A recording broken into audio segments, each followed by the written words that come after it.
July 30th, the airports in Moscow and St. Petersburg are under attack from Ukrainian ballistic missiles. Holy shit, it's coming! Another one. Turn off the lights. Ballistic missile threat at Vnukovo. Panic, evacuation. Just terrible. This is insane. Explosion at Vnukovo. No drones involved. In just 2 days, more than 2,000 flights have been cancelled or delayed in Russia.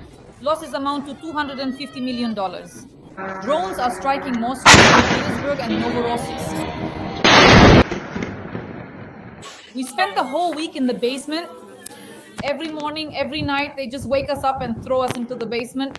Well, there it is, the red one. Oh, damn. Hands covered in blood. That element over there isn't burning. There must be a lot of them. They're all over there. Explosions, panic, hundreds of thousands of people unable to fly out. For 4 days, drones have been flying toward Moscow, turning life in the Kremlin and Moscow into hell. Breaking news, friends. Ukraine has been attacking St. Petersburg, Moscow, and the regions with drones around the clock. There it goes, flying already.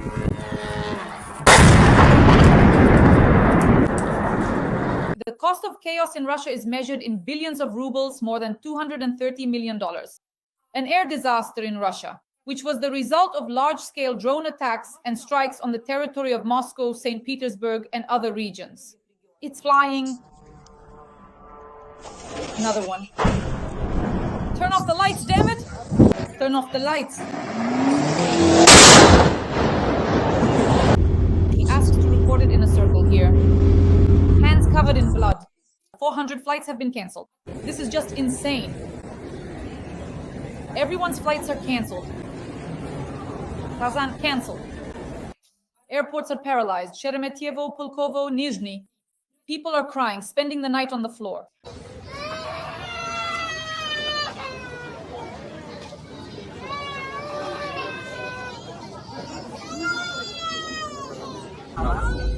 Strikes on aviation. The strategic base in Engulfed, the tactical one in Borisoglepsk, the fleet in Novorossiysk, as well as the Pacific Fleet, are all under attack.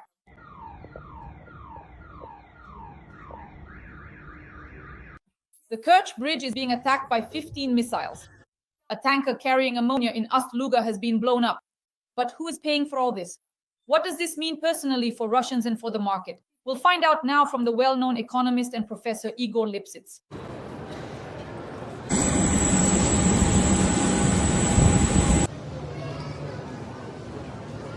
The damage from the carpet plant is estimated at more than 20 billion rubles. That's 236 million according to estimates.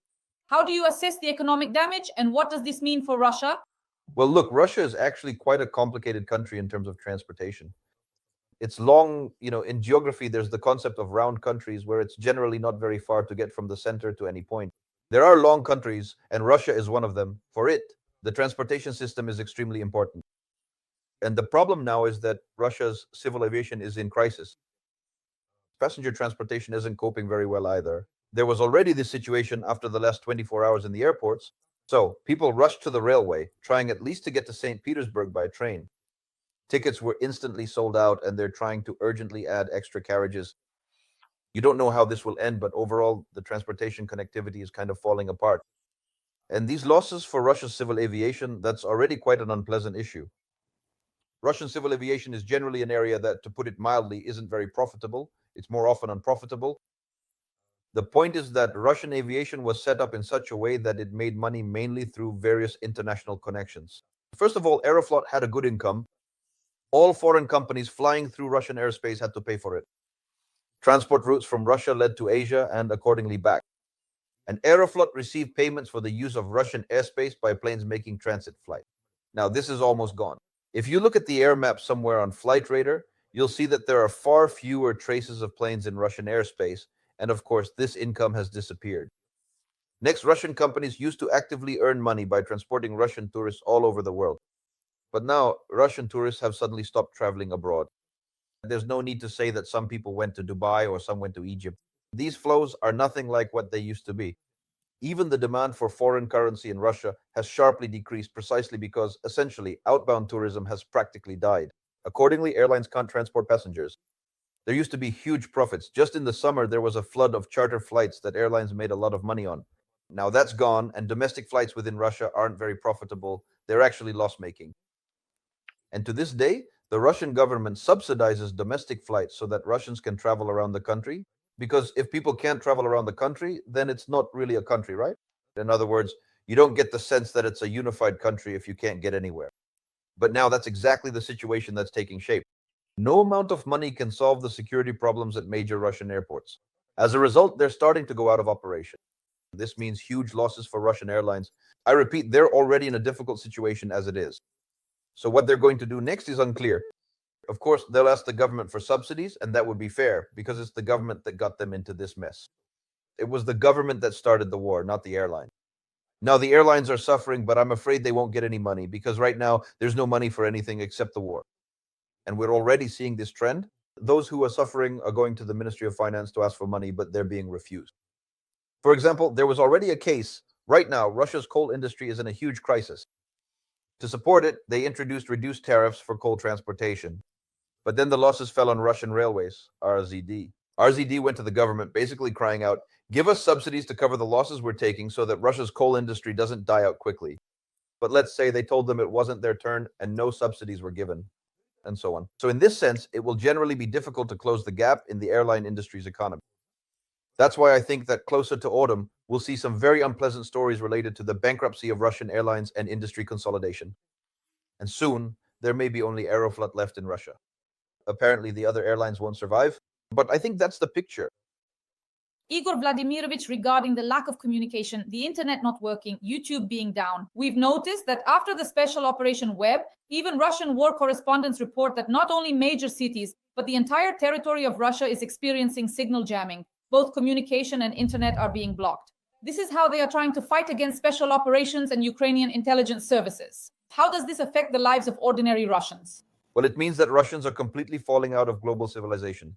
This might seem like a strange topic to some, but I have friends who recently went to Russia for a while to visit their parents, and they were horrified, saying, we ended up in some kind of black zone, you know. Nothing works, nothing is possible. We can't go out into the world at all. They said, we try one VPN after another, and not a single VPN works. After the first connection, the second attempt is immediately detected, the VPN is diagnosed, and then it stops working. So you end up, how should I put it, in a soundproof room. You can't connect with the world in any way. You can't communicate with anyone. You can't work remotely. You're locked inside Russia's information space.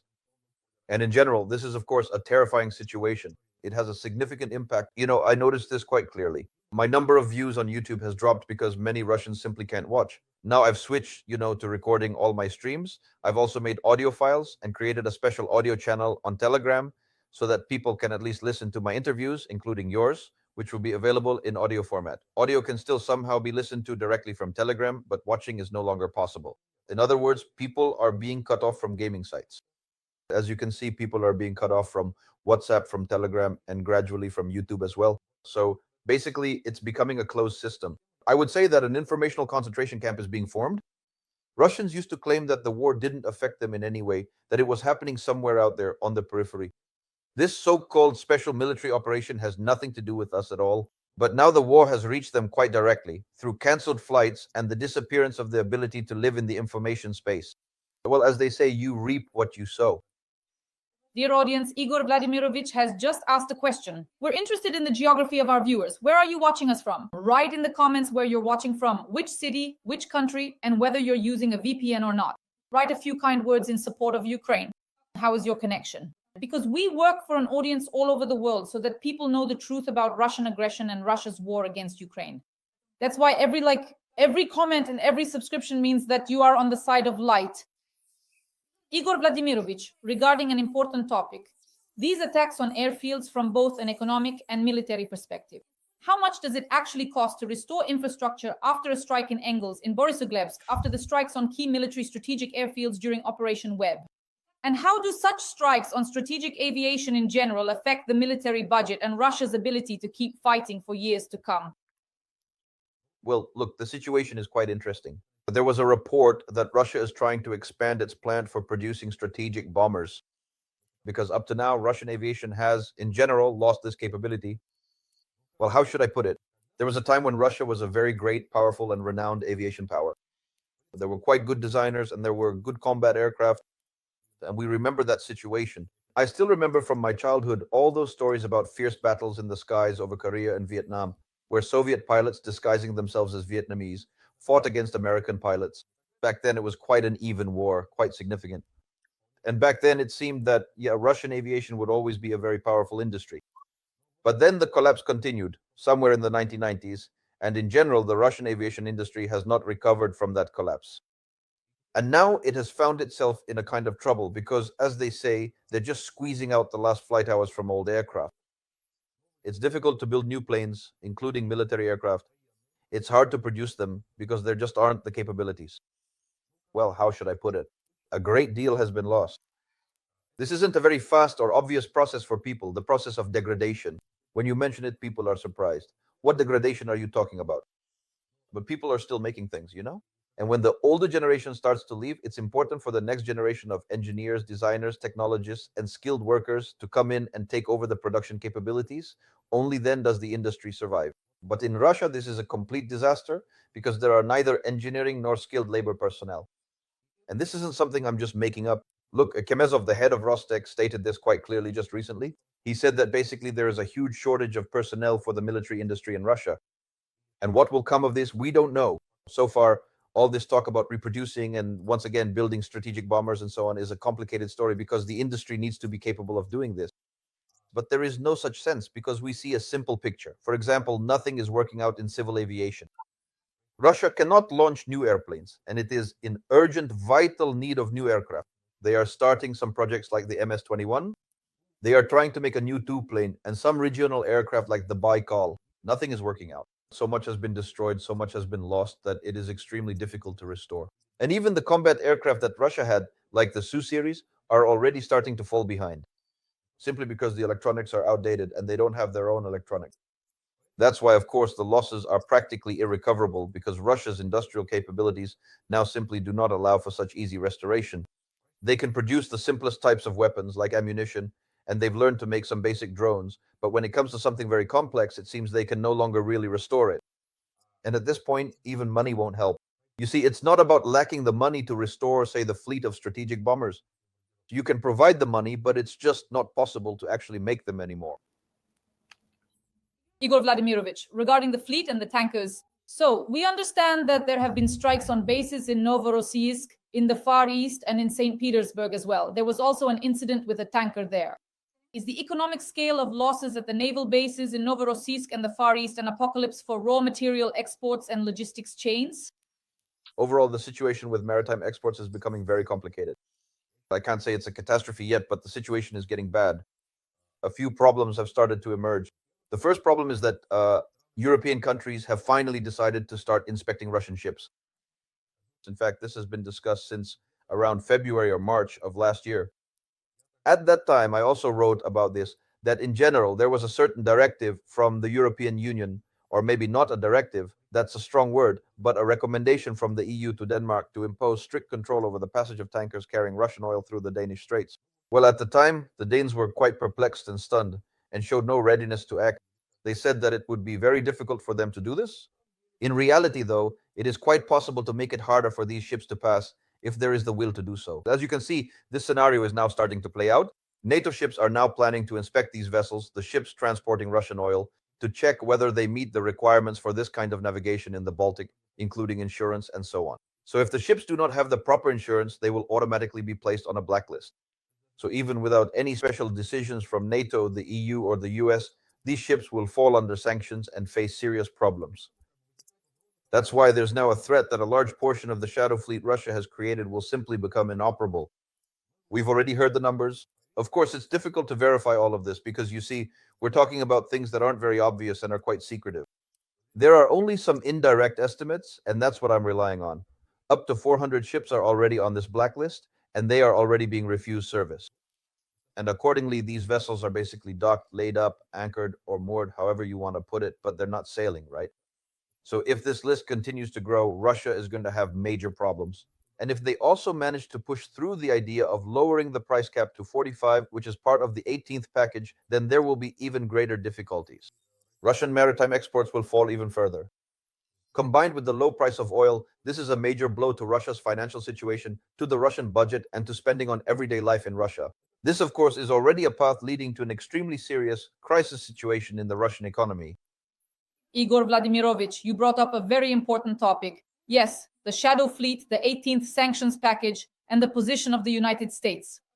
So at the G7 summit in Canada, they failed to lower the price per barrel because America is categorically against it. I don't know why Trump's position is like that. Maybe you could comment on that as well. Furthermore, we see that the European Union is unable to lower the price cap to $45, and for now, there is no talk at all of $30 per barrel. And then there's the shadow fleet, which Europe still isn't tackling. The German Chancellor Merkel came out and said that Germany will strengthen control over the shadow fleet in the Baltic Sea. As far as I understand, even if Europe, for example, adopts the 18th package of sanctions and lowers the price of oil, let's say to $45 per barrel, America will still ensure ships that transport oil at a higher price because it's in their interest. What should be done in such a situation? Do you really believe that this collapse between Europe, Donald Trump, and the shadow fleet, which moves around freely without oversight, could actually cause the kinds of problems for Russia that are so necessary? Well, look, I wouldn't be so pessimistic about the $45 in the 18th package. The attempt is still ongoing. Right? As you know, so far only Slovakia and Hungary are blocking it. But the European Union in this regard is starting to learn something and is working out ways to bypass these blockades from Hungary and Slovakia because they are always against it. They're practically a fifth column within the EU. I don't understand how they can continue to put up with this, the European Union, but that's their problem. Therefore, of course, there may be some solutions where they still manage to implement this price cap, and that would already be significant because then, as they say, America is far away, but the ships, are sailing around Europe. They leave from Kuibyshev Luka and go around Europe. And accordingly, if not a single European port will service them, they will have quite significant problems. So in this sense, I wouldn't lose hope for 45 in the 18th European package. And the US doesn't even benefit there, right? And you mentioned the word benefit. No, the US doesn't gain anything from Russia exporting oil, right? But there are some idiotic concepts from Trump, like not quarreling with Putin, so that at some point he'll come to his senses and eventually agree to end the war. That's a rather strange concept. But Trump had these dreams of resolving this conflict quickly and getting a Nobel Prize for it, which is why he just can't bring himself to let go completely. He's even starting to grumble that Putin isn't living up to his expectations, but nevertheless, he still doesn't want to impose sanctions against Russia, hoping that Putin will eventually come to his senses and, for his own benefit, retreat. Of course, that's an illusion. It's not going to happen. But unfortunately, what you're saying means a very simple thing. By the way, this has already been voiced by the leadership of the European Union. They said that we have to understand that the West, as we used to know it, no longer exists. In other words, this unified bloc of countries ready to somehow contain Russia's aggression no longer exists. There is the European Union as a separate entity, and then there is Europe as a whole, as a collection of states, whether or not they are part of the EU. And the United States exists as a separate entity. This is the reality we are living in now. Every voice matters. Join our community, support independent journalism and help us bring you the truth from Ukraine. Become a member of Ukraine Today. Join us now. Igor Vladimirovich, still, let's model the situation. If the European Union does decide to vote for the 18th package of sanctions, how likely is it that this will actually be implemented in practice? Taking into account the shadow fleet and the position of the US, you are absolutely right in saying that from an economic standpoint, America's position is unclear. I also talk to economists and they say that Trump's logic is incomprehensible. This is purely a political decision. Of course, well, look, you have to understand that the price cap is still 60. Russian oil, well, for now, you see, all the numbers I'm talking about are very indirect. But we live in a country that has classified all statistics, so it's very difficult. But still, apparently, Russian exports are currently going at a price of about 52 to 53, which is below the cap. And that means Greek ships are transporting the oil. Greek ship owners are making money. They are always carefully trying to help out and earn for themselves. They have made money off Russia more than once. At first, in 2022, they were transporting oil extremely actively, and before the price cap was introduced, they made huge profits. Then they sold their old tankers to Russia. And as I understand it, this entire so-called shadow fleet consists of former Greek tankers, but only those that were due to be decommissioned. So look, what's the essence here? That Russia's shadow fleet is made up of old tubs. That's what they're called, right? Because you see, an oil tanker is supposed to be operated for 12 to 15 years. After that, it starts to become quite dangerous, it rusts, and all sorts of other problems begin to happen to it. And usually they're sent off for scrap metal. But the Greeks managed to sell their old junk to Russia for quite a lot of money, for billions. And now these shadow ships, the Russian fleet, are tankers that are 25 to 30 years old. They're dangerous, they're environmentally hazardous, which is why Europe is starting to get nervous, even though Europe is generally rather slow and indecisive. But everyone understands that if there are any major spills, then all of Europe and the countries surrounding the Baltic will be in serious trouble. That's why at least they're making some moves. We'll see what comes of it, because Russia has also started sending warships to escort these tankers. This is, of course, a very interesting situation because the ships aren't sailing under the Russian flag. It's one thing if I'm escorting a vessel that's sailing under the Russian flag. But if it's some Liberian ship and for some reason I'm protecting it, then an interesting question arises. Why are you guarding a Liberian ship? What reason do you have for escorting it? So, of course, there could be some very unpleasant naval conflicts here. Let's see how this turns out. But the very fact that NATO ships have started going out and inspecting these oil tankers is, of course, an interesting development and overall proper management. So if the cap is set at 45, the Greeks will stop transporting. They're afraid of this because, after all, nobody wants to end up under sanctions. A vessel that falls under sanctions can practically no longer operate. Even if it carries other cargo, once it's sanctioned, it's essentially lost. But nobody wants to lose their asset. So if the cap is set at 45 now, the Greeks will once again stop transporting Russian oil. This would be a very serious blow to Russian oil exports and consequently to the budget's revenues. Igor Vladimirovich, regarding American sanctions, I checked today. Trump once again said that Russia is completely under sanctions. Putin is fighting. Putin is a fighter, a professional. That's a quote. But still, in my opinion, the sanctions against Russia are not enough. Everything possible needs to be done to make it stop completely. And it's clear that the entire civilized world believes that sanctions should be applied as forcefully as possible. American sanctions, 50% tariffs, seem unrealistic to me. But what about Blumenthal and Lindsey Graham? Do you think they could lower them, say, make it 20%, 50%, or even 100% on secondary sanctions? Countries that buy Russian gas, oil, petroleum products, and raw materials like China and India would simply stop doing so. What do you think? Well, first of all, let's see in what form the bill will be passed. Because bills change, like now they've passed the big, beautiful bill, and some things were dropped from it as well, right? There were a few rather outrageous provisions that were dropped during the approval process because they were completely insane, and in the end they were thrown out because, well, European countries made it clear to the US that if those were adopted, the response would be so strong it would be hard to handle.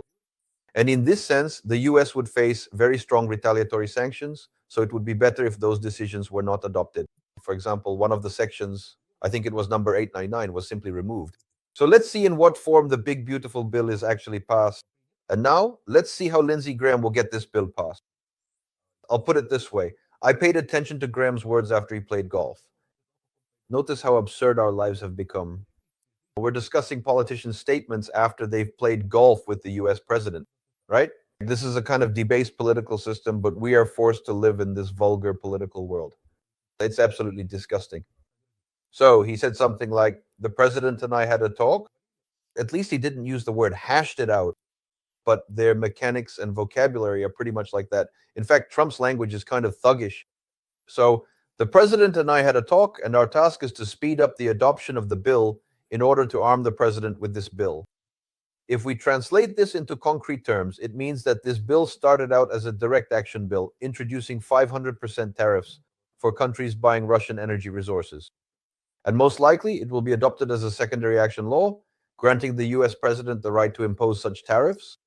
And whether he actually imposes them or not, well, just look at Trump. Sometimes he does, sometimes he doesn't. So I would say that Lindsey Graham's bill was a big swing, but in reality, it could end up being a completely meaningless piece of paper. Igor Vadimovich, regarding inflation, poverty, and the general risk of social unrest, we are actually seeing conflicts surrounding national minorities. All of this may even be connected to the construction industry. I spoke with an economist, and he said that the worse the Russian economy performs, the more representatives of ethnic minorities will form their own power blocks, and there will be certain military or paramilitary conflicts. That's how he put it, quite diplomatically. Regarding inflation and poverty, is there a risk of a new wave of poverty and social unrest within Russia? I'm interested in your opinion. The risk of poverty is high. I actually have an article that should be published in the next few days. Maybe it even came out today. I haven't checked yet, in Republic, where I discuss this. So, At the St. Petersburg Forum, Putin declared that Russia is entering an era of a high-wage economy. Incredibly beautiful words, absolutely false, absolutely meaningless, but beautifully said. You see, he's a real master of political demagoguery. In reality, Russia is entering a period of declining living standards because wage growth in Russia has stopped while the cost of living continues to rise. July 1st was actually the first blow, a serious one this year. Well, maybe not the very first, but definitely the first really serious one. Apparently, there will be several more to come. But the first and most serious one is the increase in utility tariffs. Right now, I'm receiving letters from all over the country from people telling me about the increases they've experienced. I think the record was in the Omsk region, 40%. Today, someone sent me information about another place where utility tariffs went up by 29%. This is, of course, a very serious blow because, well, not everyone has seen their salaries grow in recent years. Many public sector workers receive such meager compensation for inflation that they've been getting poorer for a long time now and no longer understand how they're going to survive.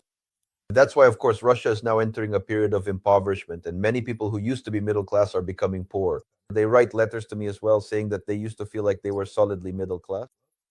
At the very least, we could generally afford all the goods necessary for a normal family life. Once a year, we would go abroad on vacation to a resort and everything was great. And now we can't even go to regular supermarkets anymore and have to shop at the cheapest, most bare-bones stores like Svetofor or Pobeda, where the prices are rock bottom, but the quality of the products is completely questionable. You never know if you'll survive or not. Well, that's basically the picture. In other words, we suddenly became poor. We stopped being middle class. We became poor. Well, this is a situation that's only going to get worse because most likely in the fall there will be even bigger budget cuts and people will start to suffer from that. Maybe by autumn, a trend that's already started will become even more pronounced.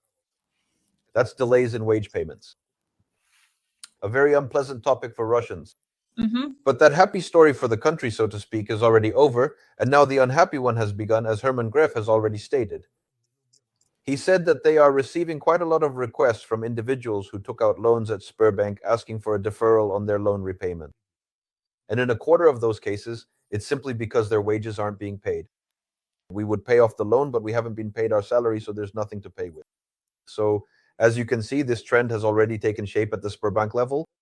Non-payments are on the rise.